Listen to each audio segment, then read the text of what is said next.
জনগণের রাজনীতি নাকি রাজনীতির জনগণ? রাজনীতির আয়নায় কতটা প্রতিফলন জনগণের, তাদের অবস্থান কোথায়? সেই হিসেবটি বুঝতে যমুনা টেলিভিশনের রাজনীতির আজকের এই পুরো আয়োজন জুড়ে আপনাদের সঙ্গে আছি আমি আকলাক মুস্তাফা।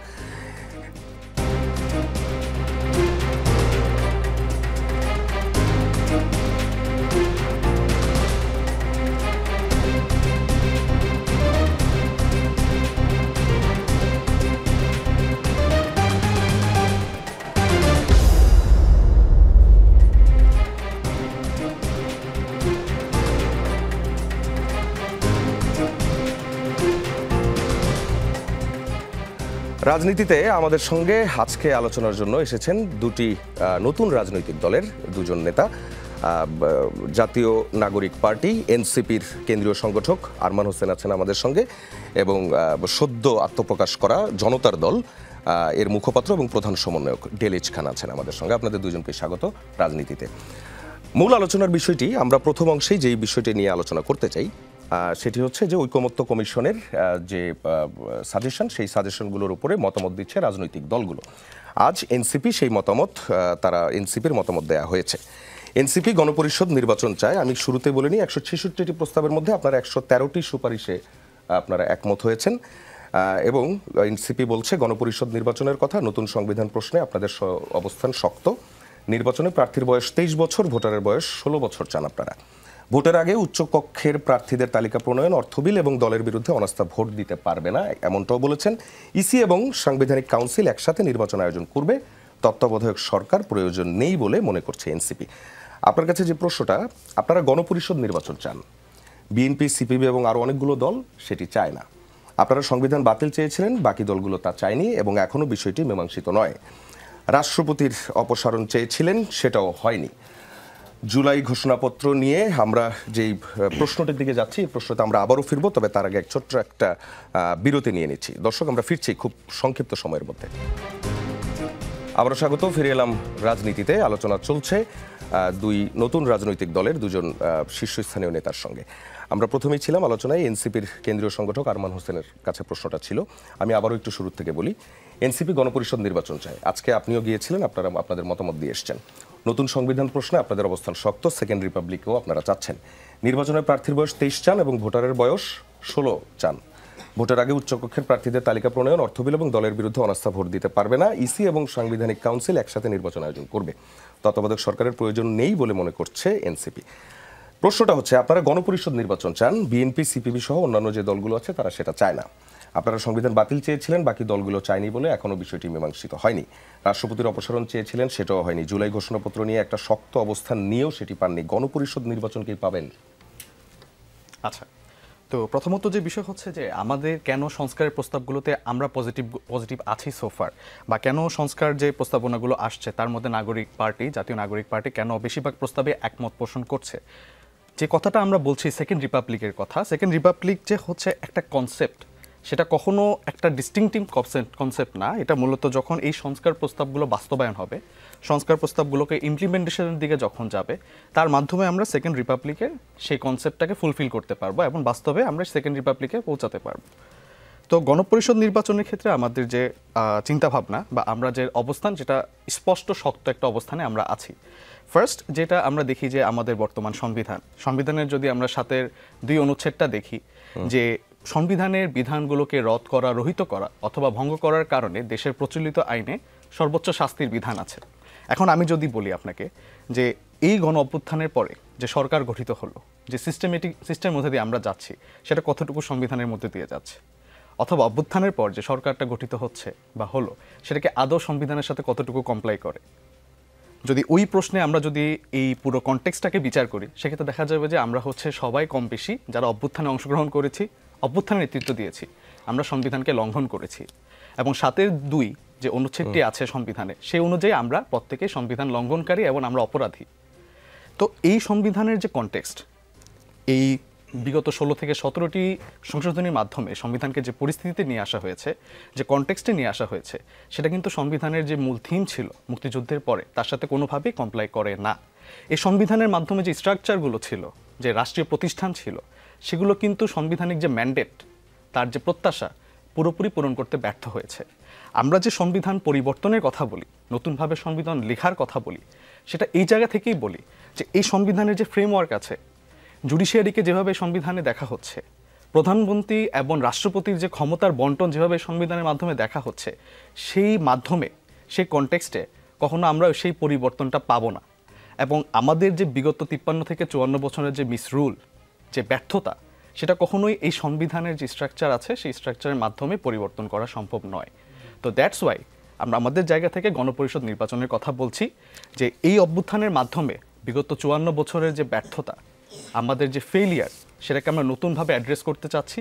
আমরা সেই ফেলিয়ারকে ওভারকাম করতে চাচ্ছি, এবং সেই ওভারকাম করার জন্য আমাদের এই যে সংস্কার প্রস্তাবনা, আপনি যদি দেখেন বিচার বিভাগ সংস্কার কমিশনের যে প্রস্তাব, সংবিধান সংস্কার কমিশনের প্রস্তাব, এবং দুর্নীতি দমন থেকে শুরু করে নির্বাচন সংস্কার কমিশনের যে প্রস্তাব, এগুলোকে যদি আপনার ইমপ্লিমেন্ট করতে হয়, আপনাকে মেজর একটা রিফরমেশনের মধ্যে দিয়ে যেতে হবে সংবিধানের। এবং আপনারা বলছেন যেই পয়েন্টগুলোতে ঐকমত্য হয়েছে, বেশিরভাগই 100+ যে সুপারিশ আছে সেই সুপারিশগুলোর সঙ্গে মতামত তারা দিয়েছে, সেই জায়গাটা থেকে আপনি বলছেন যে সেগুলো ইমপ্লিমেন্ট করতে গেলে, বাস্তবায়ন করতে গেলে আপনার নতুন সংবিধান লাগবে। জি, নতুন সংবিধান লাগবে, এটা তো একটা পয়েন্ট আছে। দ্বিতীয় পয়েন্ট হচ্ছে যে আপনি রাষ্ট্রীয় যে প্রতিষ্ঠান, সাংবিধানিক প্রতিষ্ঠানগুলো আছে, সেটাকে যদি আপনি রিফর্ম করতে চান, সেটাকে যদি আপনি নতুনভাবে সেট করতে চান, যেন আপনার এই 24-এর যে গণ অভ্যুত্থানের আকাঙ্ক্ষা, আমাদের যে নতুন বাংলাদেশের যে চিন্তাভাবনা, যে সেকেন্ড রিপাবলিকের যে ড্রিম, যে আমাদের কনসেপ্ট, সেটাকে যদি ইমপ্লিমেন্ট করতে হয়, তাহলে অবশ্যই এই সংবিধানের পুনর্লিখন প্রয়োজন। আপনি সংবিধানের কাটাছেঁড়া করে আপনি 15 অ্যামেন্ডমেন্ট বাতিল করবেন, আপনি ওই অ্যামেন্ডমেন্টকে আবার নতুন করে হাইকোর্টের রিভিশনের মাধ্যমে আপনি সেটাকে পুনরায় আবার স্থাপিত করবেন, তার মাধ্যমে যে আপনার আকাঙ্ক্ষা, জনগণের যে নতুন চিন্তাভাবনা, যে নতুন রাজনৈতিক বন্দোবস্তের কথা বলছি, বাংলাদেশের কথা বলছি, সেটা কোনোভাবেই সম্ভব হবে না। সো আমাদের জায়গা থেকে আমরা এই জায়গায় খুবই বিএনপি বলছে যেমন নতুন করে দেশ তৈরি হয়নি, তাই নতুন করে সংবিধানের কোনো দরকারও নেই, এবং তারা এও বলছে যে সংবিধানে ব্যাপক সংশোধন করা যেতে পারে, কারণ এই সংবিধান গণতান্ত্রিক যে চরিত্র, সেই চরিত্র হারিয়েছে। তো সেই জায়গা থেকে তারাও তাদের কিছু প্রস্তাবনা দিয়েছে, এবং সেই জায়গা থেকে তারা বলছে এই নতুন সংবিধানের অ্যাকচুয়ালি কোনো দরকার নেই। এটা কি আসলে বিএনপির কোন ধরনের মুভ বলে আপনাদের কাছে মনে হয়? আচ্ছা, যে নতুন, আমি প্রথমে আপনাকে একটা কথা বলেছি, সেকেন্ড রিপাবলিকটা কি? নতুন বাংলাদেশ বলতে নতুন একদম বাংলাদেশকে আমি একদম নতুনভাবে আবার তৈরি করছি, একটা নতুন স্বাধীনতার পরে আবার বাংলাদেশ হচ্ছে, ব্যাপারটা কিন্তু এমন নয়। সেকেন্ড রিপাবলিক হচ্ছে একটা কনসেপ্ট। আপনি যখন রিফর্মের মধ্য দিয়ে যাবেন, আপনার রাষ্ট্রীয় প্রতিষ্ঠান, সাংবিধানিক প্রতিষ্ঠান এবং জনগণের যে একটা ম্যান্ডেট, এটাকে যখন আপনি সম্পূর্ণভাবে রিফর্মেশনের মধ্যে দিয়ে নিয়ে যাবেন, সেক্ষেত্রে আপনি যে পরবর্তীতে যে বাংলাদেশটা পাবেন রিফর্মেশনের পর, সেটাই হচ্ছে সেকেন্ড রিপাবলিক, যেটার জন্য আমরা 24 গণ অভ্যুত্থানে অংশগ্রহণ করেছি, যেটার জন্য আমরা রাজনৈতিকভাবে কাজ করছি, সামাজিকভাবে আমরা সেই অ্যাওয়ারনেসটা তৈরি করার চেষ্টা করছি। তো এইখানে প্রথমত হচ্ছে নতুনভাবে বাংলাদেশ তৈরি হওয়ার যে প্রশ্নটা আসছে, এটা আমি মনে করি অবান্তর, কারণ এটা একটা কনসেপ্ট যেটা আসলে রিফরমেশনের মাধ্যমে এস্টাবলিশ হবে। আর দ্বিতীয় যে পয়েন্টটা যেটা আসছে, যে সংবিধানের সংশোধন করেই কম বেশি এটাকে করা যাবে। আপনি যদি দেখেন সংবিধানের যে পার্টগুলো আছে, আপনার যদি এই সাংবিধানিক প্রতিষ্ঠানগুলোকে চেঞ্জ করতে হয়, আমি যে একটা কনসার্নের কথা বললাম 7-2, যে আমরা প্রত্যেকেই সংবিধান লঙ্ঘনকারী, আপনি যদি এই সংবিধানের মধ্যে দিয়ে যদি আসেন, একটা পরবর্তী যে কোনো গভর্নমেন্ট, পরবর্তীতে যে কোনো ইনস্টিটিউশন আমাদেরকে প্রসিকিউট করতে পারবে যে ইউ আর ক্রিমিনালস। সেক্ষেত্রে আর্টিকেল 106 যেটা বলা হচ্ছে, যেটার উপর অন্তর্বর্তীকালীন সরকার দাঁড়িয়ে আছে, সেই জায়গাটাতে আপনি যখন জুডিশিয়াল প্রসেসের মধ্যে দিয়ে যাবেন, এই রায়টাকেও পরবর্তীতে রিভিউ এবং রিভিশনের মাধ্যমে এটাকে ওভারসিড করার সম্পূর্ণ সুযোগ আছে, এটাকে অসাংবিধানিক বলারও সুযোগ আছে। সো এটা always there is a scope for appeal, review and revision. So ওই জায়গাটা অবশ্যই আপনাকে, অনেকে বলে যে এনসিপির এই বিষয়গুলোতে ইনপুট দেওয়া, এগুলো এক অর্থে নির্বাচনটা আরেকটু পিছিয়ে নিয়ে যাওয়ার একটা কারণ আছে, অথবা আপনাদের এরকম একটা উদ্দেশ্য আছে, এটা কি ঠিক? আচ্ছা, আমরা নির্বাচন পিছানোর জন্য যদি আমরা কথা বলতাম, তাহলে আমরা কখনো বলতাম না যে গণপরিষদ নির্বাচন প্লাস সংসদ নির্বাচন একসাথে হতে পারে, অথবা যে গণপরিষদ নির্বাচনটা আমরা চাচ্ছি সেটা গণপরিষদ কাম পার্লামেন্ট হতে পারে। যদি আমরা নির্বাচন পেছানোর চিন্তাই করতাম, we are a political party, আমাদের ইলেকশন করতে হবে, আমাদের জনগণের কাছে পৌঁছাতে হবে, আমাদের ভোটের মাধ্যমে জনগণের কাছে পৌঁছানোর মাধ্যমটাই হচ্ছে ভোট, ইলেকশন। সেক্ষেত্রে ইলেকশন পেছানোর চিন্তা ভাবনার যে আমাদের উপর একটা অভিযোগ দেওয়া হচ্ছে, এটা সম্পূর্ণভাবে আমি মনে করি মিথ্যা এবং অবান্তর। কারণ আমরা যে গণপরিষদের কথা বলছি, গণপরিষদ নির্বাচন, এটা কিন্তু ইনস্ট্যান্স আছে। আপনার 2008-এ 2013-তে নেপালে যে গণপরিষদ নির্বাচন হয়েছে, তারা কিন্তু গণপরিষদ প্লাস পার্লামেন্টের ভূমিকা পালন করেছে, এবং নেপালে কিন্তু 2বার গণপরিষদ কনস্টিটিউট করা হয়েছে, ওয়ান্স ইন 2008, পরবর্তী 2013। তো তারা কিন্তু সাইমালটেনিয়াসলি দুইটা রোলই প্লে করেছে। আমরা যেটা চাচ্ছি যে এই সংবিধানটাকে আমরা বলেছি যে আপনার সংবিধানের যে পার্টগুলো আছে আপনার মেজর চেঞ্জেস আনতে হবে। এই যে কাটাছেঁড়া কথা বলা হচ্ছে যে সংশোধনীর মাধ্যমে এই সংবিধানটাকে আমরা ঠিক করতে পারবো, এই যে কথা বলা হচ্ছে, এটা আসলেই আপনি যদি সাংবিধানিকভাবে সাংবিধানিক আইন যদি বুঝেন অথবা সাংবিধানিক আইনের প্রেক্ষাপট থেকে যদি আপনি দেখেন, এটা কখনোই সম্ভব না। কারণ পুরো সংবিধান অ্যাজ আ হোল ফেল করার কারণেই কিন্তু এই গণঅভ্যুত্থানের মাধ্যমে এই ফ্যাসিস্ট সরকারকে বাংলাদেশ থেকে হটাতে হয়েছে। আচ্ছা, তো সেই জিনিসটা থেকে আমাদের স্ট্যান্ড ভেরি ক্লিয়ার। আমরা গণপরিষদ নির্বাচন চাচ্ছি এবং এই গণপরিষদ নির্বাচনের মাধ্যমে যারা আসবেন প্রতিনিধি জনগণের ভোটের মাধ্যমে, তারা পার্লামেন্টের আকারেও কাজ করতে পারেন। So it can be Gana Parishad come parliament, dual ক্যাপাসিটিতে এটা কাজ করতে পারে এবং এই উদাহরণ পেয়েছি। আমরা একটু ডেলিজ খানের কাছে যেতে চাই।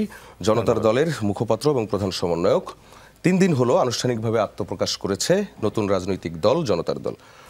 সংস্কার প্রস্তাবে আপনাদের সরাসরি কোনো অংশগ্রহণ নেই, তবে যেই দলগুলো মতামত দিয়েছে সংস্কারের যে প্রস্তাব সেগুলো আপনি জানেন এবং হচ্ছে যে দলগুলো যে মতামত দিয়েছে সেগুলো আপনি জানেন। ইন দ্য মিন টাইম আজকের পর যে বিষয়টি সবচেয়ে বেশি আলোচনায় সেটি হচ্ছে গণপরিষদ এবং সংবিধান সংশোধন সংক্রান্ত বেশ কিছু বিষয় আছে।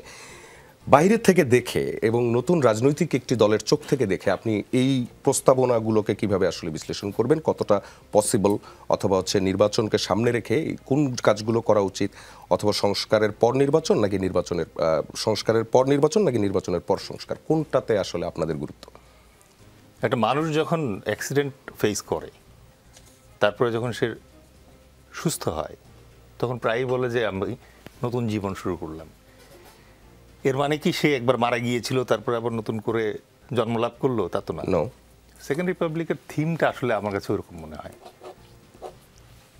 এখন জেনারেশন গ্যাপের কারণে ওই যে পুরাতনপন্থী যারা আছে তারা এই রিপাবলিক, সেকেন্ড রিপাবলিক এই ওয়ার্ডগুলো বোধহয় একটু মিস ইউজ করছে অথবা বুঝতে সমস্যা হচ্ছে তাদের।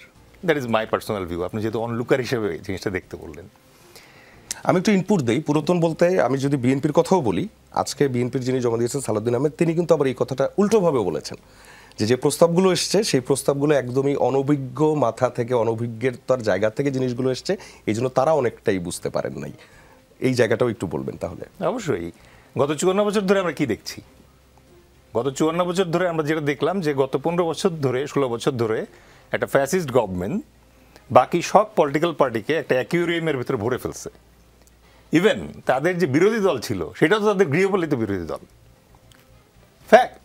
তো 5ই আগস্টে এসে 36 দিনের একটা অভূতপূর্ব আন্দোলনের মাধ্যমে ছাত্র জনতা এবং আমরা যারা সাফারার ছিলাম, বিভিন্ন পেশাজীবীর যাদের সমন্বয়ে জনতার দল গড়ে উঠেছে, তারা তো এই যে সিস্টেমটা ছিল 54 বছরের যে সিস্টেমটা ছিল এবং 54 বছরের যে অ্যান্টিবায়োটিকটা ছিল এটা তো ছুঁড়ে ফেলে দিচ্ছে, বিকজ ইট ডাজন্ট ওয়ার্কলেস।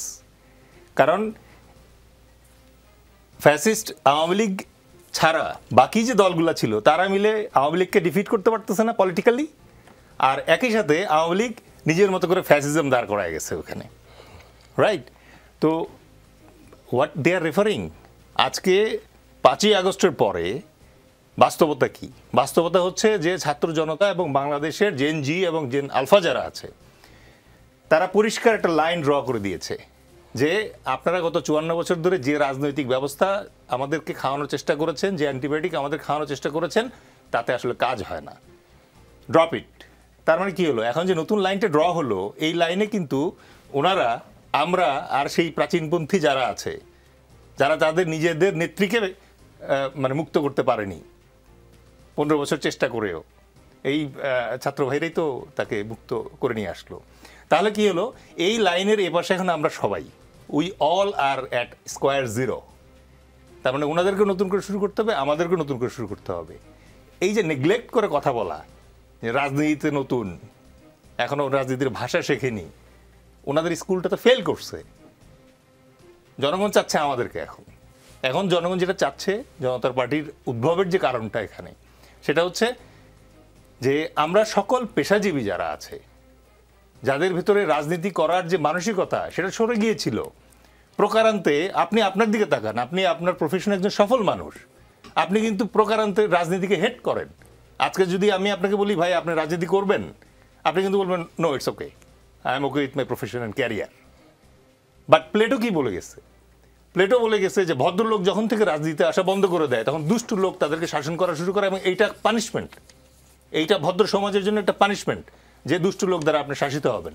না, coming back to the question, সংবিধানের ব্যাপারে আপনার শার্টটা জায়গায় জায়গায় ছিঁড়ে গিয়েছে, ওইটা রিপেয়ার করতে যে কস্ট হয় সেটা যদি হয় 500 টাকা, আর 200 টাকায় যদি নতুন শার্ট কিনতে পাওয়া যায়, আপনি কোনটায় যাবেন, কোন অপশনে যাবেন? So we need to use hour common sense. এবং আমাদের জনতার দলের আমরা যেটা বলছি যে নতুন বাংলাদেশের অঙ্গীকার, আমরা বলছি যে ইনসাফ জিন্দাবাদ আমাদের স্লোগান। আমরা এই ইনসাফ জিন্দাবাদ বলতে আমরা চাচ্ছি যে কমন সেন্সের ইনসাফটা আসুক, যেইটা সাধারণ মানুষ বোঝে। সাধারণ মানুষকে অপমান করে আপনি কিভাবে বলতেছেন যে সাধারণ মানুষ বুঝতে পারছে না? এনসিপি যেটা চাইছে আপনাদের সেটা নিয়ে কোনো দ্বিমত নাই বলছেন? কিছু জায়গায় those are common sense understanding. এনসিপির যারা আছে তাদেরকে তো মানে আপনি যদি প্রকারান্তে রিডিফাইন্ড কাউকে নিয়ে আসেন এখন, তারা তো প্রকারান্তে চেষ্টা করবে আমাদের ছোট ভাই যারা আছে, যাদের কারণে আজকে আমরা এখানে নতুন রাজনীতি করার একটা অবকাশ পেয়েছি, তাদেরকে তো ওরা এলিমিনেট করার চেষ্টা করবে।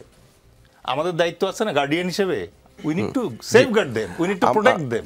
আমাদের সঙ্গে বিএনপির পক্ষ থেকে জাতীয়তাবাদী কৃষক দলের সাধারণ সম্পাদক শহীদুল ইসলাম বাবুল তিনি আছেন, যুক্ত হচ্ছেন আমাদের সঙ্গে। আমরা একটু তার কাছে যেতে চাই। শহীদুল ইসলাম বাবুল, আপনাকে স্বাগত। রাজনীতিতে যে বিষয়টি আসছে, এনসিপি তাদের আজকে যে প্রস্তাবনা মতামত সেটি জমা দিয়েছে, বিএনপি জমা দিয়েছে। সবচেয়ে বেশি প্রস্তাবনাগুলোর মধ্যে বিএনপিরই দ্বিমত বেশি দেখা গেল, যেটার মধ্যে প্রথমেই আমরা দেখছি সংবিধানে ৭১ আর ২৪-এর গণঅভ্যুত্থানকে এক কাতারে নিয়ে আসা, অর্থাৎ প্রিয়েম্বল যেটিকে বলা হয় সেটি নিয়েই প্রথমে বলা হয়েছে। এছাড়াও গণপরিষদ নির্বাচন যেটি এনসিপি চায় সেটিতেও বিএনপির আপত্তি আছে। বিএনপি বলছে এইসবের কোনো দরকার নেই, নির্বাচিত সরকারই এই কাজগুলো করবে। দেশ নতুন হয়নি, যে নতুন করে সংবিধান লাগবে, বিদ্যমান সংবিধান গণতন্ত্রের চরিত্র হারিয়েছে বলে ব্যাপক সংশোধন দরকার। আপনারা কেন নতুন সংবিধান হলে সমস্যাটা কি মনে করেন? না, নতুন সংবিধান হলে কোনো সমস্যা নাই। সংবিধান কি একটা লিখিত দলিল? সংবিধানের তো নিজস্ব কোনো শক্তি নাই। সংবিধান, মানুষ সংবিধান নিয়ে কাজ করে। এই যে বিগত সংবিধান, এই সংবিধানের কোথায় লেখা ছিল যে রাতের বেলায় ভোট করা যাবে? এই সংবিধানের কোথায় লেখা ছিল যে ভোটের আগে ভোট হবে? এই সংবিধানে তো অনেক ভালো ভালো কথাও লেখা ছিল, আবার খারাপ কথাও লেখা ছিল। আমার বক্তব্য সেই জায়গা না।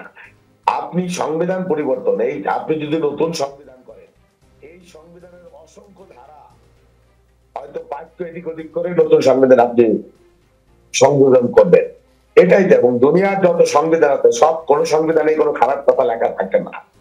আমার বক্তব্যটা ওইখানে যে সংবিধান উল্টাইয়া পাল্টাইয়া সংবিধান যে পরিবর্তন করা লাগে, বিএনপি তো এর মধ্যে 61টা 64টা পরিবর্তন দিয়েছে। এখন আপনি এই সংবিধানের কবর রচনা করে নতুন সংবিধান আপনি তৈরি করবেন, তার জন্য আপনার মাসকে মাস সময় ব্যয় করবেন, এটা তো দুর্ভাগ্যজনক। বিএনপি ওই জায়গাগুলোই বলেছে যে সংবিধানে গণবিরোধী যে ধারাগুলো আছে, সেই ধারাগুলা এর মধ্যে ভালো যেগুলো আছে সেগুলো আমরা গ্রহণ করব, খারাপ যেগুলো আছে সেগুলো আমরা প্রত্যাখ্যান করব।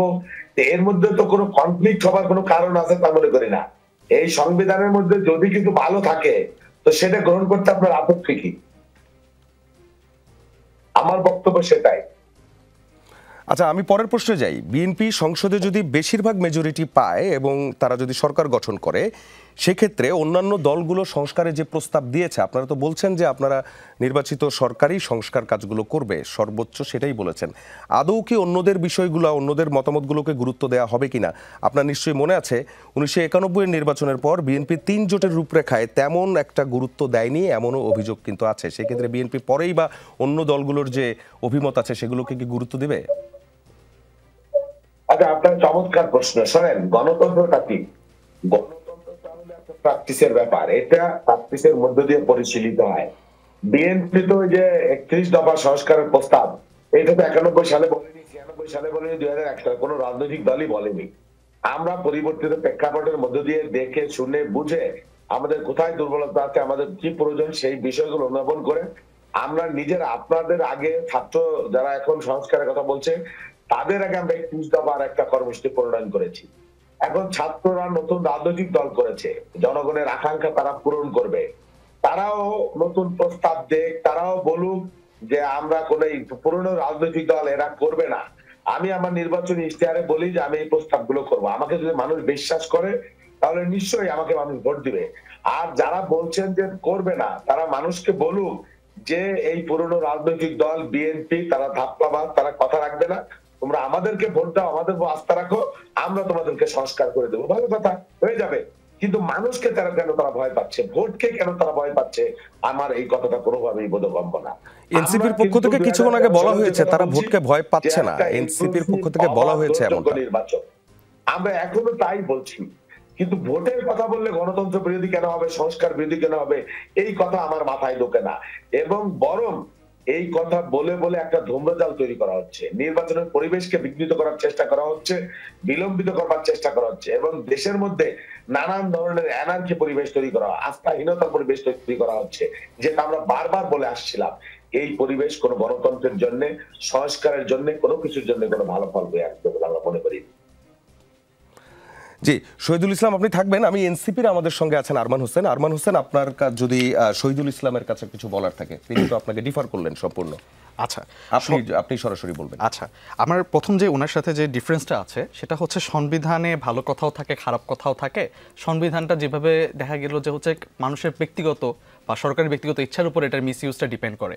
আমি যদি বলি, আপনার বর্তমান সংবিধানে আপনি যখন শেখ হাসিনাকে ফ্যাসিস্ট বানিয়েছে হচ্ছে বর্তমান সংবিধানে তাকে আরবিট্রারি পাওয়ার এক্সারসাইজ করার সুযোগ দিয়ে।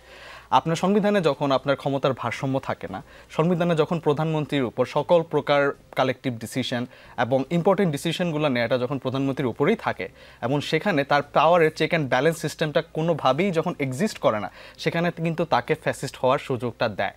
এবং এই ফ্যাসিস্ট হওয়ার সুযোগটা সর্বোচ্চ ব্যবহার করেই শেখ হাসিনা একজন অন্যতম ফ্যাসিস্টের একটা, আমি বলতে পারি যে সিম্বল হয়ে দাঁড়িয়েছেন এই বাংলাদেশে। এই সংবিধান থাকলে পরে যারা আসবে তারাও এরকম হয়ে যেতে পারে মনে করছেন? এই সংবিধানে এই সুযোগটা এখনো আছে, আরবিট্রারি পাওয়ার ইউজ করে ফ্যাসিস্ট হওয়ার যে সুযোগটা সেই সংবিধান কিন্তু আপনাকে দিচ্ছে। আপনি সংবিধানের যদি আপনি চতুর্থ পার্টে এক্সিকিউটিভের যে পার্টটা সেখানে যদি দেখেন, রাষ্ট্রপতির কতটুকু কনসার্ন এখানে আছে, আর ডিসিশনগুলো মেক করার ক্ষেত্রে সংসদ থেকে শুরু করে যে কোনো কিছুর বিষয়ে সে প্রধানমন্ত্রী কিন্তু একক ক্ষমতা ভোগ করেন। সো অবশ্যই এই সংবিধানে আপনাকে ফ্যাসিস্ট বানানোর যে মেকানিজম সেটা ইনবিল্ট আছে। দ্বিতীয় জায়গায় যেটা ডিফার করতে চাই, এই সংবিধান কিন্তু জুডিশিয়ারিকে আপনার ওন ইন্ডিপেন্ডেন্সটাকে এক্সেল করার সুযোগটা দেয়নি। সংবিধানের এই যে একটা স্ট্রাকচার, আপনি রাষ্ট্রপতির উপর যখন হচ্ছে আপনি অন্যান্য বিচারপতিকে নিয়োগ করার ক্ষেত্রে কনসালটেশনটা করতে হয় প্রধানমন্ত্রীর সাথে। আপনি যদি আর্টিকেল 95-তে যদি আমরা দেখি, অন্যান্য বিচারপতি নিয়োগ করার ক্ষেত্রে হাইকোর্টে প্রধানমন্ত্রীর সাথে কিন্তু ডিরেক্টলি তাকে কনসার্ন করার মাধ্যমেই কিন্তু বিচারপতি নিয়োগ করতে হচ্ছে। সেক্ষেত্রে কিন্তু এক্সিকিউটিভের পার্টটা কিন্তু সেখানে অবশ্যই চলে আসছে। সো সেক্ষেত্রে জুডিশিয়ারি যে ইন্ডিপেন্ডেন্স, সমতার পাওয়ারের চেক অ্যান্ড ব্যালেন্স, সেটা কিন্তু পুরোপুরি নিয়ন্ত্রণ করতে এই সংবিধান ব্যর্থ। তো যার কারণেই হচ্ছে সংবিধানের পুনর্লিখনটা অনেক ক্ষেত্রে। এই দুইটা পয়েন্টে বলছেন শহীদুল ইসলাম বাবুল, আপনি শুনতে পেয়েছেন কিনা আমি জানি না, আপনাকে সংক্ষেপে বলি। এই সংবিধানে ফ্যাসিস্ট হয়ে ওঠার সুযোগ রয়েই গেছে, এবং বিচার ব্যবস্থায় যে সমস্যাগুলো ছিল, যে জন্য বিচার ব্যবস্থা স্বাধীনভাবে কাজ করতে পারেনি, এনসিপির পক্ষ থেকে বলা হচ্ছে যে সেসব সমস্যাও থেকে যাবে। সেক্ষেত্রে আসলে গণঅভ্যুত্থানের যে স্পিরিট ছিল, যে আকাঙ্ক্ষা ছিল, সেই আকাঙ্ক্ষার জায়গাটা ঘুরে ফিরে আবারও সেই একই জায়গায় চলে যায় কিনা এমন সংশয়ের কথা কিন্তু তিনি বলেছেন। আপনার কি মত? আমাকে বলছেন? জি, মানে কি আমি পরিষ্কার, আপনার কথাগুলো আসলে পরিষ্কার, আপনি বেসিক কথাটা আবার একটু প্রশ্নটা আমাকে বলেন। আচ্ছা, বেসিক প্রশ্নটা হচ্ছে এনসিপি বলছে এই বিদ্যমান সংবিধান নিয়েই যদি যাত্রাটা হয়, সেক্ষেত্রে আবারও ফ্যাসিস্ট হয়ে ওঠার, যিনি শাসন ক্ষমতায় যাবেন তার ফ্যাসিস্ট হয়ে ওঠার যে সুযোগগুলো, সেই সুযোগগুলো রয়েই যাবে, এবং বিচার ব্যবস্থার যেই স্বাধীন করা নিয়ে যে চ্যালেঞ্জগুলো, সেই চ্যালেঞ্জগুলো থেকেই যাবে। সেই হিসেবে গণঅভ্যুত্থানের যে স্পিরিট, যে আকাঙ্ক্ষা, সেই আকাঙ্ক্ষার জায়গাটাতে অর্জনটা নষ্ট হবে। আপনার কি মত? আচ্ছা শোনেন, আপনি যদি রাজনৈতিক শক্তিকে বিশ্বাস না করেন, গণতান্ত্রিক শক্তিকে বিশ্বাস না করেন, নির্বাচিত শক্তিকে বিশ্বাস না করেন, কিন্তু আপনি যে কথাগুলো বলছেন এগুলো যে আপনি মিন করে বলছেন আমি কিভাবে বলবো? আপনি তো এক এক সময় এক এক কথা বলছেন। সকালে আপনার এক কলিগ এক কথা বলছে, দুপুরে আপনি আর এক কথা বলছেন, বিকালে আপনি আর এক কথা বলছেন। আপনি রাজনৈতিক দলকে নিয়ে বলছেন, আপনি সেনাবাহিনীকে নিয়ে বলছেন, আপনি সরকারকে নিয়ে বলছেন। আপনি মানুষকে বলেন, আপনি তো এখন রাজনৈতিক দল, আপনি মানুষকে বলেন যে বিএনপি এগুলা করবে না, বিএনপি খুব খারাপ রাজনৈতিক দল, আমরা বিএনপি কথা রাখে না, আমরা এখন রাজনৈতিক দল হয়েছি, আমরা হাসিনাকে উৎখাত করেছি, তোমরা আমাদেরকে ভোট দাও, আমরা ফ্যাসিবাদ উৎখাতের যত পথ আছে সব আমরা উৎপাদন করে দেবো, আমরা সংবিধান নতুন করে আমরা তৈরি করব, আমরা গণপরিষদ করব, আমরা সমস্ত সংস্কার করব। এই কথাগুলো জনগণের উপর আপনি কেন আস্থা পাচ্ছেন না? কি কারণে পাচ্ছেন না? এই জন্য অনেকে বলছে এটা একটা মতলববাদী।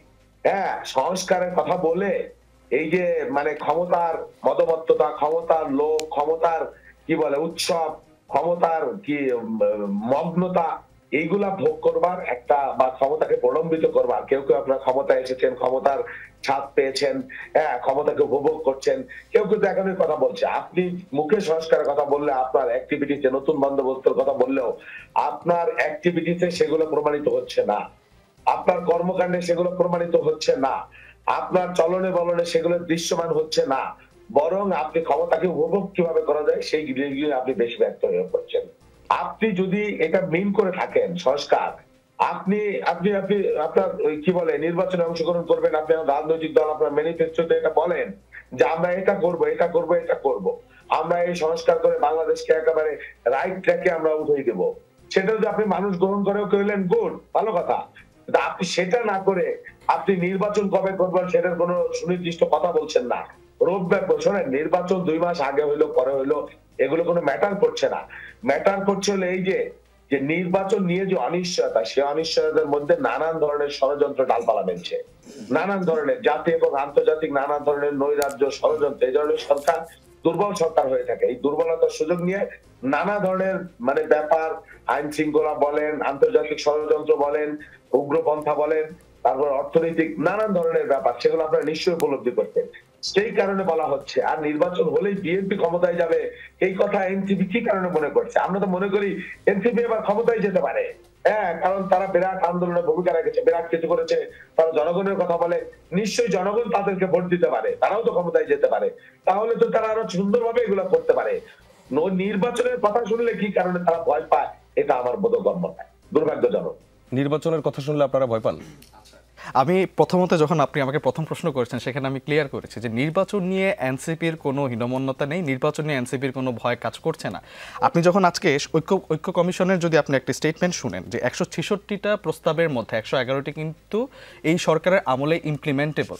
এখন আপনি যখন এই সরকারের আমলে গণঅভ্যুত্থানের পরে এই সরকার কিন্তু জাস্ট নির্বাচনের জন্য আসেনি, নির্বাচনের জন্য এই সরকার যদি আসতো তাহলে আপনার এত সরঞ্জাম, এত বিশাল প্রত্যাশা এবং এত দায়িত্বের কথা আসতো না। একটা নির্বাচনের মাধ্যমেই সম্পূর্ণ আয়োজনটা সম্পন্ন হয়ে যেত। কিন্তু এই অভ্যুত্থানে আপনার এতজন শহীদ এবং আহত রক্তের বিনিময়ে, ত্যাগের বিনিময়ে যখন আপনি নতুন একটা দায়িত্ব পেয়েছেন, সেই দায়িত্বে অবশ্যই যে সংস্কারগুলো রাজনৈতিক দলের মাধ্যমে হয়নি, সেই সংস্কারগুলোর দায়িত্বটা কিন্তু আপনার কাঁধে চলে আসে। আর যে দলকেন্দ্রিক যে সংস্কারের কথা হচ্ছে, এই সংস্কারগুলো কিন্তু দেখা গেল যে হচ্ছে আমরা অনুভব করছি বিগত 54 বছর যাবত। তো বিএনপি কিন্তু কয়েকবার ক্ষমতা এসেছে, 3বার জন্য ক্ষমতায় এসেছে। এই সংস্কারের কতটুকু যদি তারা সাধন করতে পারতো, আমার মনে হয় না যে আমরা এখানে দাঁড়িয়ে এই সংস্কারগুলো নিয়ে এখনো কথা বলার প্রয়োজন থাকতো। তো এই জায়গা থেকে আমাদের অবশ্যই বলতে হয় রাজনৈতিক দলের প্রতি এই সংস্কারগুলো রাজনৈতিক দল সম্পূর্ণ সদিচ্ছা দিয়ে করবে, এটার একটা প্রশ্ন থেকেই যায়। তো আমরা যে সংস্কারগুলো খুব শর্ট টার্মে ইমপ্লিমেন্টেবল সেটা অবশ্যই চাইবো যে এই সরকারের আমলে সংস্কারগুলো সাধন করা হোক। রাজনীতিতে যেই ক্ষমতায় আসুক, জনগণ যাকে চুজ করবে সে ক্ষমতায় আসবে, কিন্তু রাজনৈতিক দলগুলো থেকে এই সদিচ্ছার প্রমাণ আমরা আগে পাইনি, এবং সেই জায়গা থেকে যদি শর্ট টার্মে সংস্কারগুলো ইমপ্লিমেন্ট করা যায় সেটা অবশ্যই আমাদের প্রায়োরিটি থাকবে। বিএনপির শহীদুল ইসলাম বাবুল এটাও বললেন যে এনসিপিও তো এই নির্বাচনে বিজয়ী হয়ে সরকার গঠন করতে পারে, হ্যাঁ এমনটাও বললেন। এবার আমি আপনাদের একটা প্রস্তাবের জায়গা থেকে আসি। প্রার্থীর বয়স আপনারা 23 চান এবং ভোটারের বয়স আপনারা 16 চাওয়ার কথা বলেছেন। আপনাদের মনোনয়ন প্রত্যাশীদের বেশিরভাগের বয়স কি 25 হয়নি? ব্যাপারটা কি এরকম? আচ্ছা, আমরা মনোনয়ন প্রত্যাশীদের যে বিষয়টা আসছে এখানে, প্রার্থীর বয়স 23টা চাওয়ার একটা অন্যতম কারণ হচ্ছে, বা ভোটারের বয়স কমিয়ে দেয় আমাদের যেহেতু কম চাচ্ছে, এটা অন্যতম কারণ হচ্ছে এই যে অভ্যুত্থান, এই যে পলিটিক্যাল একটা রেজিম যারা এই জনগণের উপর হচ্ছে জগদ্দল পাথর হয়েছিল, তাদেরকে সরানোর ক্ষেত্রে সর্বোচ্চ ভূমিকা রেখেছে কিন্তু এই বয়সের শিক্ষার্থী এবং মানুষেরা। তো দেখা গেল যখন প্রশ্ন আসে যে হচ্ছে 16 বছরের একটা মানুষ কি ভোট দিবে, 16 বছরের একটা ছেলে বা মেয়ে এখানে তার ভোটার হওয়ার মতো পলিটিক্যাল কতটুকু তার সচেতনতা তৈরি হয়েছে, সেখানে আমাদের বলতে হবে যে এই পলিটিক্যাল সচেতনতা ছিল বলে, এই পলিটিক্যাল কনসিয়াসনেস ছিল বলে, এবং পলিটিক্যালি তাদের অ্যাওয়ারনেস থাকার ফলে এই হাসিনার বিরুদ্ধে তারা এইভাবে লড়াই করেছে। আমরা যখন রাজপথে আন্দোলন করেছি আমরা দেখেছি এই জাস্ট হচ্ছে যারা ক্লাস 9-10 পড়ুয়া শিক্ষার্থী, জাস্ট কলেজে অ্যাডমিশন পেয়েছে এমন শিক্ষার্থী, তারা তাদের জীবন বাজি রেখে রাস্তায় তারা ছিল। এখন আপনি যদি শহীদ এবং আহতদের লিস্ট দেখেন, আপনি অধিকাংশ যে বয়সের যে ফ্রেমটা আপনি দেখবেন যে হচ্ছে এই 14 থেকে 18 বয়সের মধ্যকার এরাই সবচেয়ে বেশি শহীদ হয়েছেন এবং সবচেয়ে বেশি এই রাজপথে তাদের আত্মত্যাগ রেখেছেন। তো সেক্ষেত্রে অবশ্যই আমরা মনে করি যে আমাদের যে যুক্তিটা আছে সেখানে হচ্ছে যে আপনি তাদেরকে পলিটিক্যাল যে মেকানিজম এটার বাইরে কখনোই রাখতে পারেন না, এবং ভোটিং যে মেকানিজম, তাদের যে তাদের যে হচ্ছে পার্টিসিপেশন, এটা এই গণ অভ্যুত্থানে তাদের ভূমিকার মাধ্যমে ভ্যালিড হয়ে গিয়েছে। আর মনোনয়নের প্রশ্নে যদি আসি, আপনার আমাদের বাংলাদেশের যে কনটেক্সটে যদি দেখা যায় যে আমরা কম বেশি যেটা দেখি যে 22 থেকে 23 বছরের মধ্যে একজন শিক্ষার্থী, একজন পড়াশোনা যিনি করছেন বিশ্ববিদ্যালয় এবং অন্যান্য জায়গায়, তার পড়াশোনার লেভেলটা শেষ হয়ে যাচ্ছে, একাডেমিক কার্যক্রম তিনি শেষ করতে পারছেন। তো সেক্ষেত্রে যখন একজন ব্যক্তি তার একাডেমিক লাইফ শেষ করার পরে তার সবচেয়ে বেশি আমি মনে করি হচ্ছে রাইট থাকে এই দেশকে সার্ভ করার ক্ষেত্রে, দেশের মানুষের জন্য কাজ করার ক্ষেত্রে যে তার সচেতনতা প্রয়োজন, তার যে নলেজ প্রয়োজন, প্রজ্ঞা প্রয়োজন, সেটা তিনি অ্যাচিভ করতে পারেন। তো সেই ক্ষেত্রে জাস্ট একটা বয়সের রেস্ট্রিকশনটাকে যদি আমি বাড়িয়ে তাকে তার ওই সার্ভ করার যে ক্যাপাসিটি সেটাকে আমি রেস্ট্রিক্ট করার পক্ষে নই, এনসিপি সেটার পক্ষে নয়। সেই জন্যই আমরা মনোনয়ন প্রত্যাশীদের অথবা মনোনয়ন দেওয়ার ক্ষেত্রে সর্বোচ্চ বয়স 23 রেখেছি এবং সর্বনিম্ন বয়স 23, এবং হচ্ছে ভোটারদের ক্ষেত্রে 16 বছরটা আমরা প্রিফার করেছি। ডেলিজ খান, এই অংশতে যা যা শুনলেন দুই দলের অবস্থান, আপনার মতামত খুব সংক্ষেপে। আজকে ইফতারের টাইম ছিল 6:12, তারপরে সেহরি করেছেন, যে কোনো একটা অভূতপূর্ব কারণে 10টার দিকে আপনার রোজা ভেঙে গেছে। সো আপনি এখন 6:12-তে এসে ইফতার করতে পারেন, অথবা আপনি এর মধ্যবর্তী যে কোনো সময় করতে পারেন। অন্যান্য যে political so called old school political parties যারা ছিল, তারা তো 2029 সালে নির্বাচনের জন্য ওয়েট করছিল, রাইট? 24-এর ইলেকশন তো হয়েই গিয়েছিল। সো অ্যাগেইন আমি কমন সেন্স অ্যাপ্রোচে ভাবছি যে there is a time frame up to 2029। তো আমাদের শ্রদ্ধেয় কিছু পলিটিক্যাল পার্টিজ আছে যারা as soon as possible election চাচ্ছে, যত দ্রুত সম্ভব। আর যারা নতুন পলিটিক্যাল পার্টিজ আসছে, তাদের থিতু হওয়ার জন্য যে টাইম লাগবে, তারা একটু টাইম এক্সপান্ড করতে চাইবে। বাট মানে পয়েন্ট টু বি নোটেড, এই যে এক্সটেনশনটা তারা চাচ্ছে, এটা চাচ্ছে তারা তাদের স্ট্র্যাটেজিটা গুছিয়ে নেওয়ার জন্য। নেক্সট যেটা হচ্ছে যে ভোটার এইজ বার, রাইট? ডক্টর ইউনূসও তো একটু কমানোর জন্য বলছিলেন এইজ বারটা। নাও আমাদের রাজনৈতিক বন্ধু যিনি আছেন, সবাই তো চায় তার প্রেফারেবল এবং ফেভারেবল গ্রাউন্ডে টুর্নামেন্টটা হোক। এই চাওয়াতে কি কোনো ভুল দেখি না আমি, চাইতেই পারি আমরা। অনেকেই চেয়েছে, ওনারাও অনেক কিছু চাচ্ছে। ওনারাও চাচ্ছে যে মানে ছিঁড়ে ফেরে নষ্ট হয়ে যাওয়া পাঞ্জাবি যেটা আছে এটাকে আবার রিপু করে করে ইউজ করবে। কারণ ওই যে আমাদের ওল্ড স্কুল সিনিয়র সিটিজেন যারা আছে, দেখবেন যে মোবাইলটা যখন নষ্ট হয় তখন তারা চায় এটা রিপেয়ার করে আবার ইউজ করতে। আর লেটেস্ট জেনারেশন যারা আছে তারা চিন্তা করে যে এই মোবাইলের শেলফ লাইফই 5 ইয়ার্স। সো 6 বছর চলছে, এখন যদি নষ্ট হয় তাইলে এই যে রিপেয়ারমেন্টটা হবে এটা নতুন একটা মোবাইলের চেয়ে কস্টলি হয়ে যাবে। দ্যাটস ওয়াই আমরা বলি যে অনেক সময় let us have a better one, right? So আমার কাছে মনে হচ্ছে যে আমার শ্রদ্ধেয় রাজনৈতিক আলোচক এখানে যিনি আছেন, শহীদুল ইসলাম বাবু আছেন, ইনশাআল্লাহ মানে উনি চমৎকার করে ওনাদের যে স্ট্যান্ড আছে সেটা বলেছেন, কিছু রেটরিক সহই বলেছেন, এভাবেই ওনারা বলে অভ্যস্ত।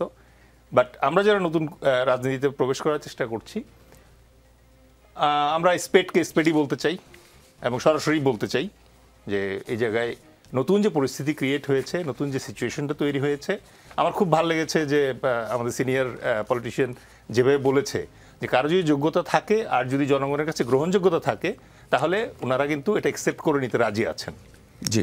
সো আমি একই সাথে যেটা ফিল করছি যে মেবি নেক্সট ইলেকশনের আগে, কবে হবে এখনও এটা আলোচনা সাপেক্ষ, কিন্তু নেক্সট ইলেকশনের আগে এই যে ঐক্য এবং সহমর্মিতা অপরাপর রাজনৈতিক দলের জন্য, এইটুকু যদি আমরা প্রিভেইল করতে পারি, এটা ধরে রাখতে পারি, আমরা যদি শ্রমিকদের কাছে, কৃষকদের কাছে একদম রুট লেভেলে পৌঁছাতে পারি, এবং আমরা যদি এই আশ্বস্ত করতে পারি যে নেক্সট জেনারেশন লিডারশিপ যারা আসবে, যেই 300 জন সংসদে যাবে, তারা অন্তত শিক্ষিত, অন্তত মার্জিত, তারা ইন্টারন্যাশনাল যে ডিনামিক্সটা আছে সেটা কিছুটা বোঝে এবং তার কনস্টিটিউয়েন্সি যেটা আছে সেখানে রিলেট করতে পারে, তারা আমাদের যে স্কিল আছে, সফট স্কিল এবং হার্ড স্কিল আছে, এটার উপরে কাজ করতে চায় এবং ওভারঅল বাংলাদেশের ইকোনমিটাকে আরও শক্তিশালী করতে চায়, তারা ইউনিটিকে প্রায়োরিটি দিতে চায়, কারণ একটা বিশাল হেজিমনির এগেনস্টে আমরা দাঁড়িয়ে আছি এখানে।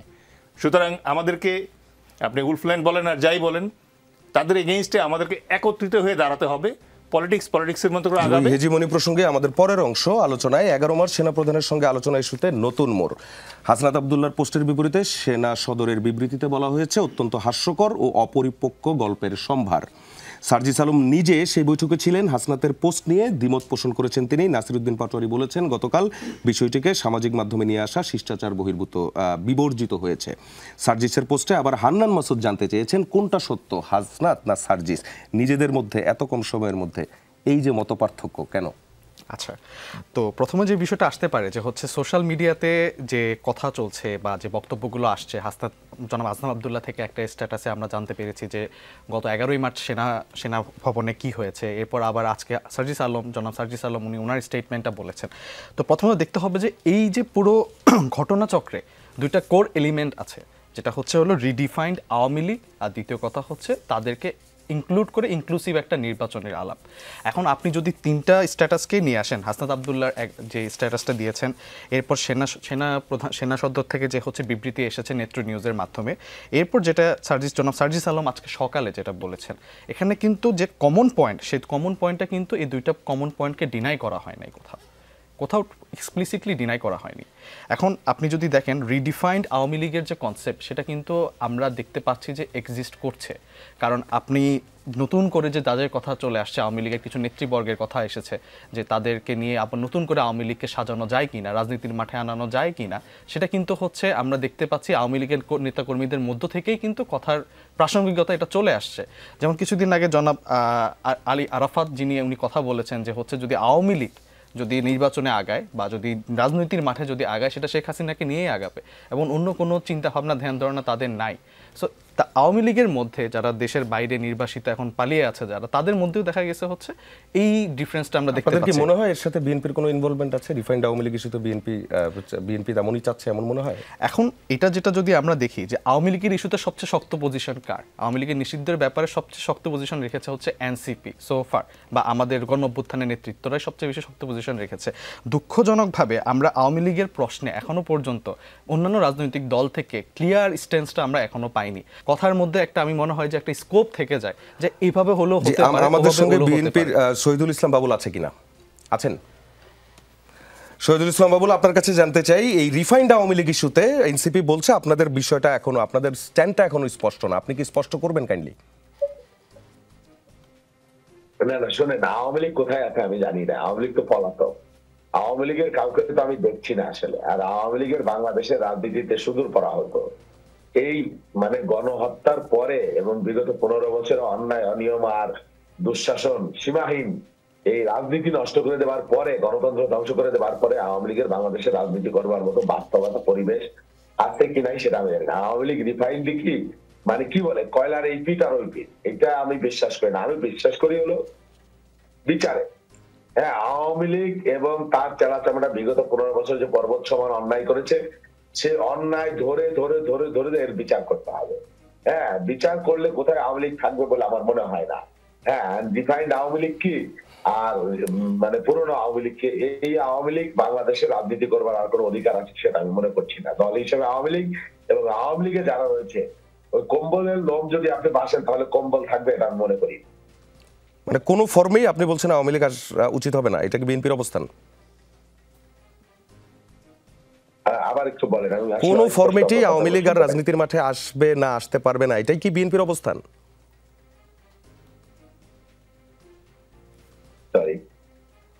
আপনি হাবানাতে যদি বলেন কোন ফরম্যাটেই আওয়ামী লীগ রাজনীতিতে আসবে না, এটাই কি বিএনপির অবস্থান? না না না, আওয়ামী লীগ রাজনীতিতে কখন আসবে কখন আসবে না এটা আমাদের কনসার্ন না। আমরা আজকে রাজনৈতিক দল, অন্য কোন রাজনৈতিক দল রাজনীতি কে করবে, কে কতটুকু করবে, কে না করবে, বিষয়গুলো বারবার আমাদের পক্ষ থেকে বলা হয়েছে। আমরা বলেছি যে আওয়ামী লীগের দ্রুততম সময়ে আওয়ামী লীগের বিচার নিশ্চিত করতে হবে। হ্যাঁ, এবং সেটা যদি আপনি জুডিশিয়ারি প্রসেসের মধ্যে দিয়ে হয় তাহলে সেটা খুব ভালো হবে, এটাই আমাদের বক্তব্য। আমরা ওই পরিশীলিত আওয়ামী লীগ বা পুরনো আওয়ামী লীগ, এই আওয়ামী লীগ আমাদের কনসার্ন না। যে আপনাকে ধন্যবাদ, আপনাদের দুজনকে অসংখ্য ধন্যবাদ রাজনীতিতে জয়েন করার জন্য। দর্শক, রাজনীতির কোনো শেষ নেই, তাই চলতেই থাকবে। দেখা হবে আগামী বৃহস্পতিবার ঠিক রাত 9টায়, আমাদের সঙ্গেই থাকবেন।